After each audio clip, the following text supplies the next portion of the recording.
그들의 행위는 본받지 말라라는 제목으로 같이 말씀을 나누겠습니다. 오늘 본문에서 예수님은 1절에 무리와 제자들에게 말씀을 하십니다. 무리와 제자들만 따로 모아놓고 할 일이 있기 때문에 그러신 거죠. 말씀의 내용은 우리가 읽은 바와 같이 서기관들과 바리새인들에 대한 어, 경계의 말씀을 하십니다. 그들을 조심하라고 이야기하고 계신 것이죠. 그런데 오늘 말씀을 저도 이제 준비하고 묵상을 하다 보니까요.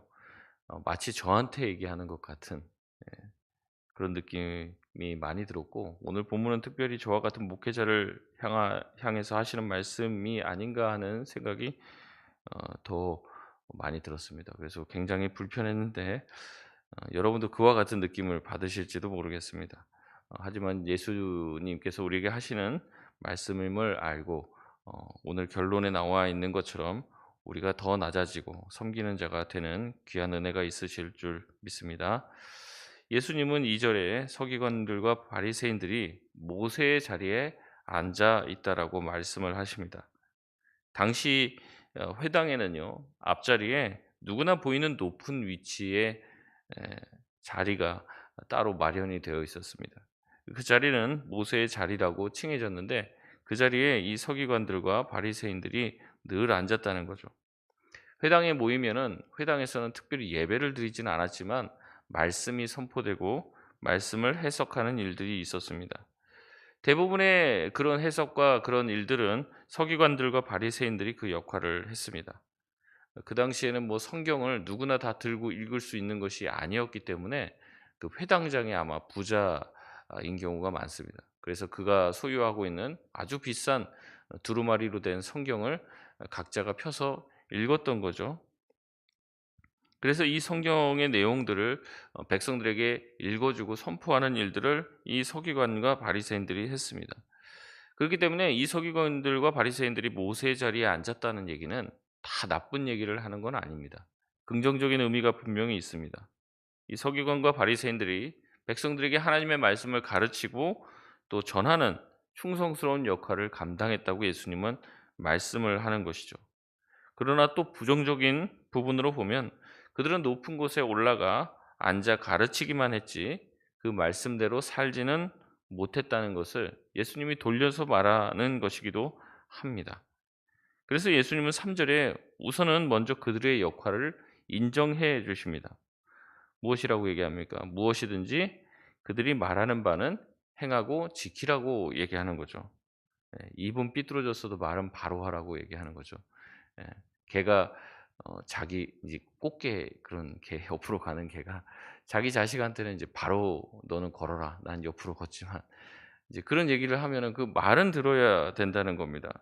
그래서 그들의 가르침에는 귀를 기울이고 행하라고 또 지키라고 예수님은 분명히 말씀하십니다. 그들이 하는 많은 말들이 틀린 말이 아니라 바른 말이라고 이야기하시죠. 그러나 뒤에 반전이 있습니다. 그들의 행위는 본받지 말라고 말씀하십니다. 그 이유가 무엇입니까? 그들은 말만 하고 행하지 않기 때문에 그렇다라는 이야기합니다. 여러분, 여기 별다른 해석이 필요하지 않습니다. 그들의 가르침은 틀림이 없지만 그들의 행위는 틀렸다는 얘기입니다.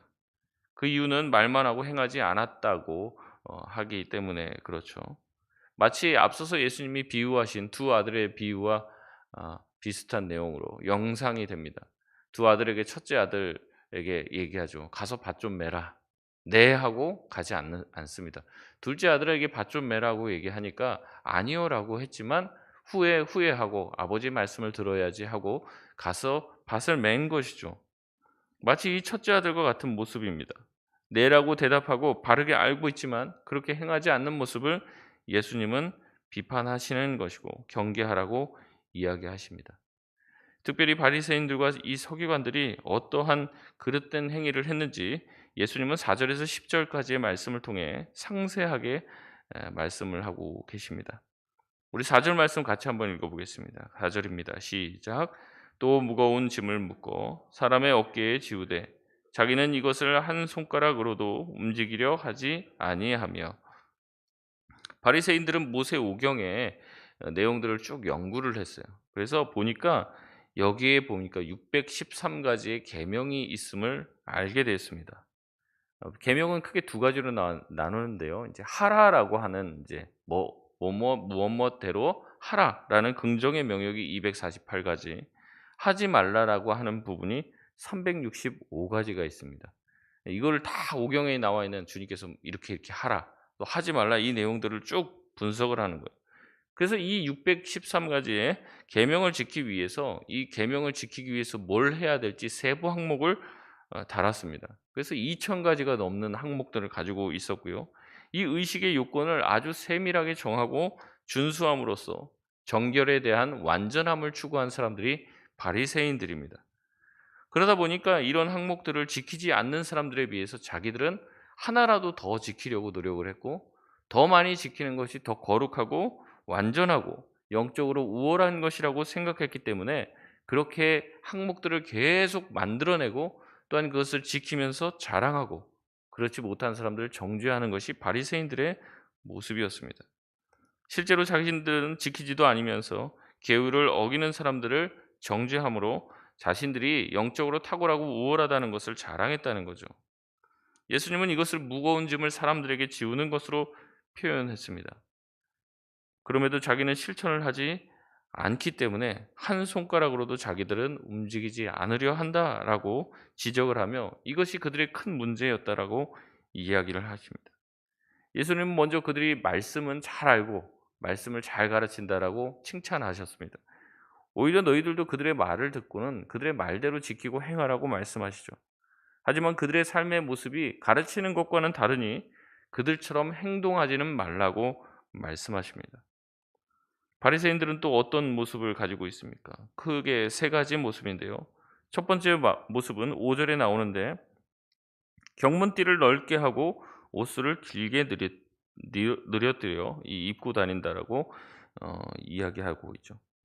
이 경문띠라는 것은 무엇이냐면요. 이 신명기 말씀에 나오는데, 너희는 하나님의 말씀을 이렇게 미간에다가 붙이고 손목에다가 띠고 그러고 다니라고 이제 말씀을 하시거든요. 그래서 하나님의 말씀, 이 쉐마 이스라엘이다. 그래서 들으라 이스라엘, 하나님은 한 분이시니 그 쓴 내용들이 있습니다. 그 내용들을요, 유대인들은 이제 작은 상자 박스 같은 데다 담아 갖고 그거를 말씀 그대로 문자 그대로, 이게 사실은 이제 이마에다 붙이고 손목에다 붙이라는 것은 이제 꼭 그렇게 하라는 의미보다는 그렇게 자주 보고 묵상하라 그런 의미가 더 강한데, 이들은 이제 그것을 작은 박스에다가 말씀을 써서 담아서 이제 이마에다 실제로 이 미간이랑 이마에다 단 거예요, 이렇게.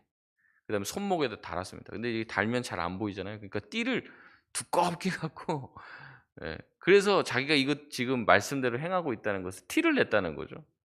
또 옷술에다가 이 길게 예 술을 달았다고 얘기했는데, 그것을 길게 해서 자기 자신들의 경건함을 인위적으로 자아냈다는 얘기입니다. 옛날에 이제 왕족들이나 귀족들이 이 옷 소매 있잖아요. 소매. 소매가 이게 길면 얼마나 불편합니까? 근데도 일부러 길게 만들고 손도 덥게 만들어요. 그 손을 왜 덥게 만드냐면, 손을 안 덮고 소매가 짧으면 어때요? 뭔가 일을 해야 되잖아요. 근데 일을 할 수 없게끔 만든 겁니다. 그 손을 다 덮어 버려 갖고 아예 일을 할 수가 없어요. 그래서 이 치렁치렁 늘어뜨리고 인제 다니면서 자신들의 경건함을 자랑했던 거죠. 이 바리새인들이 했던 모습들이 그러한 모습들인 거예요. 그러니까 오바를 많이 했다는 겁니다. 과하게 하고 막 기도할 때도 그냥 목소리를 홀리 보이스로 탁 깔아 갖고 할렐루야 막 이러면서 막 인제 막 그렇게 막 자아내는 거예요. 막 자기 평소 평범하게 그냥 얘기하면 되는데 목소리 허스키한 게 뭐 영적인 것이냐 이렇게 얘기를 하고 막 그런다는 거죠. 일부러 막 그렇게 하는 겁니다, 있지도 않은 것을. 그래서 이 모든 것이 자신의 신앙심을 겉으로 드러내려고 하는 시도입니다. 그래서 사람들의 시선을 사로잡으려고 하고 자신에게 집중시키려고 하는 것이죠. 하나님과 사람을 속이는 기만입니다. 위선입니다. 주님은 이렇게 그들이 하고 있다고 지적을 하는 거죠. 두 번째는, 이 바리새인들은 자기 스스로를 높였습니다. 6절의 말씀에 보면 뭐라고 얘기합니까? 잔치의 윗자리와 회당의 높은 자리에 그들은 앉았습니다.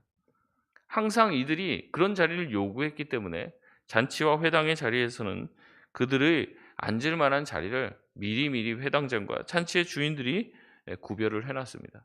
잔치를 배설한 그 주인, 그 옆에는 항상 바리새인들과 서기관들의 높은 자리가 미리 준비가 되어 있었다는 거죠. 그리고 그 권세를 누렸습니다. 자신들은 일반 사람들과는 다르다는 것을 이야기하고 자랑했다는 거죠.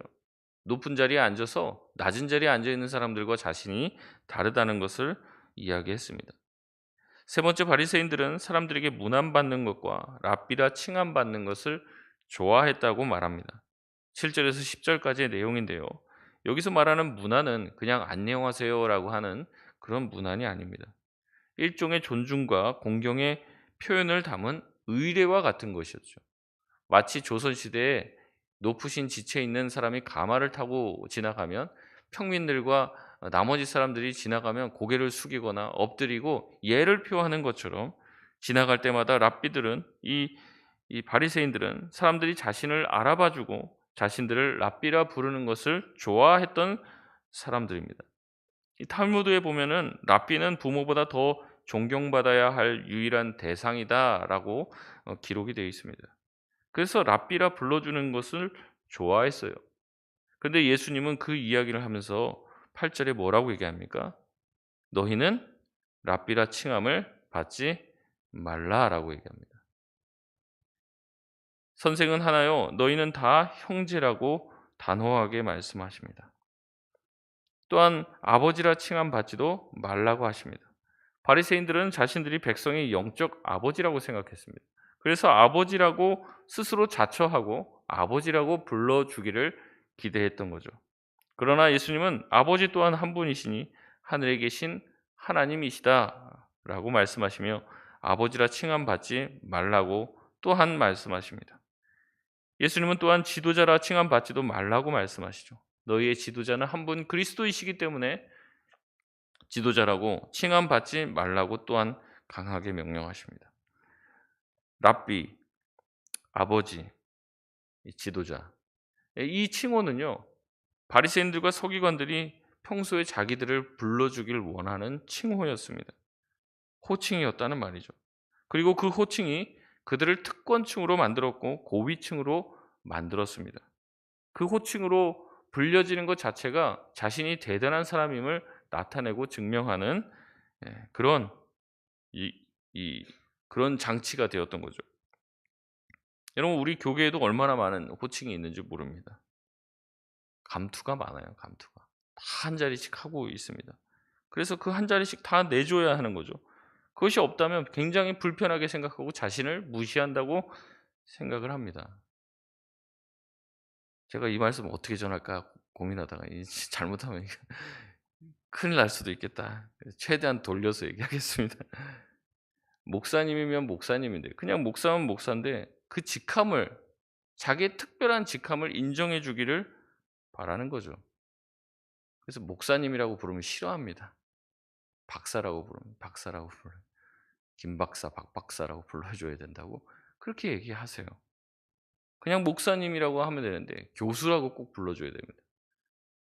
목사님이라고 불러주는 것보다 교수님이라고 불러주는 것을 더 좋아해요. 그래야지 꼭 그렇게 인정을 해줘야지 굉장히 불편한 관계를 만들지 않을 수가 있는 거죠. 그냥 목사님이라고 하면 그걸로 끝인데 "나 목사 아니야." 라고 얘기하시는 분도 있습니다. 직책을 불러줘야 돼요. 어느 교회 가니까요, 목사님인데 꼭 당회장님이라고 불러줘야 된다. 당회장님. 이런 거 말하려고 하니까 한도 끝도 없더라고요. 너무 많아 갖고. 여러분, 오늘 예수님은 그런 얘기를 하시는 겁니다. 그런 호칭 받으려고 하지 말아라. 한 번 얘기하면 안 되니까 세 번이나 얘기하는 거예요. 랍비라고 칭함 받으려고 하지 말라. 이 얘기하는 거죠. 예수님의 제자들이 앞으로 어떻게 될지를 얘기하는 거예요. 예수님의 제자들이 앞으로 어떻게 됩니까? 사도가 되고 예수님의 제자가 되고 초대교회에 아주 기둥과 같은 인물이 되죠. 혹시라도 그들 마음 가운데 내가 사도니, 내가 사도인데, 내가 예수님의 12 제자인데, 내가 무리도 걸었는데, 이런 얘기 할 수도 있잖아요. 예수님은 그러지 말라는 얘기입니다. 말씀을 잘 가르치게 되면은요, 랍비라고 하는 칭송을 받게 되는 거죠. 근데 그런 말 들으려고도 하지 말라는 겁니다. 하나님 한 분이시고 그 밑에는 다 뭐라는 거예요? 형제요, 자매입니다. 하나님 보시기에 우리가 우열을 가리는 건요, 도태를 키재게 하고 있는 거예요. 그런데 왜 우리는 이렇게 직함과 호칭과 서열을 따집니까? 그것이 중요한 것은 하나님이 아닙니다. 하나님은 우리가 집사가 됐든 권사가 됐든 일찍 임직을 받았든 늦게 임직을 받았든 아무 상관이 없어요, 하나님한테는. 그게 중요한 것은 누구예요? 사람입니다, 사람. 사람은 우열을 가리길 좋아합니다. 내가 조금 더 누구보다 앞서길 좋아하고 대단한 사람이라고 인정받기를 좋아하는 것이죠. 5절 말씀처럼 사람들 보기에 좋은 것을 추구하는 사람들입니다. 사람들에게 좋게 보이고 유능하게 보이고 그럴듯하게 보이고 싶은 것이 사람입니다. 그러나 그것으로는 하나님의 인정을 받을 수 없다는 겁니다. 사람의 눈에 대단하게 보일지 모르죠. 그러나 하나님의 눈에는 아니라는 것을 기억하시기 바랍니다. 그러면 하나님한테 인정받는 사람은 누구일까요? 하나님의 시선에 정말 대단한 사람은 누구일까요? 예수님이 말씀해 주십니다. 11절에서 12절 말씀입니다. 우리 같이 읽겠습니다. 시작. 너희 중에 큰 자는 너희를 섬기는 자가 되어야 하리라. 누구든지 자기를 높이는 자는 낮아지고 누구든지 자기를 낮추는 자는 높아지리라. 아멘. 하나님의 시선에서 큰 자는 누굽니까? 섬기는 자입니다. 자신을 높이려고 하고 남들 앞에 서고자 하는 자는 반드시 낮아지게 된다고 말씀하시는 게 성경의 원리입니다. 자기를 낮추는 자는 높아지게 되는 거죠. 이것이 바로 하나님의 역전하시는 하나님의 원리입니다. 하나님 나라의 법칙은 이렇습니다. 높아지려고 노력하면 점점 낮아질 수밖에 없고 낮아지려고 하고 섬기는 자가 될수록 높아집니다. 이것이 바로 예수님의 제자들이 가야 될 길이었던 거죠. 여러분, 다윗을 하나님이 왜 높여주십니까? 그가 겸손했기 때문에 그렇습니다. 자기 아버지의 아들로도 인정받지 못하고 남들이 다 하기 꺼려하는 양치는 일을 맡겨도 묵묵하게 그 일을 감당합니다. 자기가 왕이 되려고 앞에 나선 적이 없는 사람이에요. 그러나 하나님은 그를 높이 세워주십니다. 아무도 나서지 않는 그 자리에 앞에 세워주시는 거죠. 그래서 골리앗과의 싸움으로 단번에 그는 높아지게 됩니다. 하지만 사울은 어떻습니까? 겸손할 때는 하나님이 높여주셨죠. 하지만 높은 자리에 올라가서 어떻게 됐습니까? 교만하여졌습니다. 자신의 힘으로 왕이 된 줄 착각했죠. 그러면 하나님이 어떻게 하십니까? 낮추시는 겁니다. 너무나도 단순한 원리입니다. 근데 올라가면 마음이 틀려지고 올라가면 마음이 달라지는 것이죠. 우리는 그 모습을 너무나도 많이 본다는 겁니다. 제자들의 가야 될 길은 나 예수의 제자요라고 하는 자랑하는 자리가 아니었습니다. 예수님은 그들의 낮아짐을 요구하셨습니다. 예수님의 제자이고 초대교회의 기둥과 같은 인물이 될 것이지만 너희는 반드시 누군가를 섬기는 자가 되어야 한다. 그럴 때 하나님 나라의 높은 자리에 앉게 될 것이다라는 것을 가르쳐 주십니다. 말씀을 마치겠습니다. 낮아지심을 본으로 보여주신 분이 누구십니까? 바로 예수님이시죠. 십자가에 죽기 전에 요한복음에만 기록되어 있지만 제자들의 더러운 발을 씻어 주십니다. 예수님은 하나님이시지만 이 땅에 오셨고 이 땅에 오셨을 뿐 아니라 우리와 같은 죄인들의 종이 되어 주셨죠. 실제 예수님은 그들의 선생님이었고 아버지였으며 지도자시며 하나님이셨습니다. 하지만 그들의 발을 씻기심으로 그들의 종이 되어 주셨고 심지어 자기의 목숨까지 그들을 위해서 내어 주심으로 수치와 모욕을 당하시고 생명과 물과 피까지 다 쏟아 우리에게 주셔서 우리를 살려주신 분이 예수님입니다. 낮은 곳으로 임하신 것이죠. 낮은 곳에서 우리를 섬겨주신 것입니다. 우리는 아무리 노력해도 예수님의 뒤를 따라갈 수가 없습니다. 그렇기 때문에 우리도 가야 될 길이 있다면 그것은 바로 낮아지는 길입니다.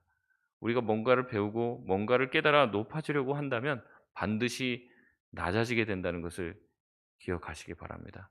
우리는 상향지향적인 삶이 아니에요. 낮아지는 삶입니다. 그 길을 걸어갈 때 주님의 나라에서 반드시 높아지는 은혜가 있을 줄 믿습니다.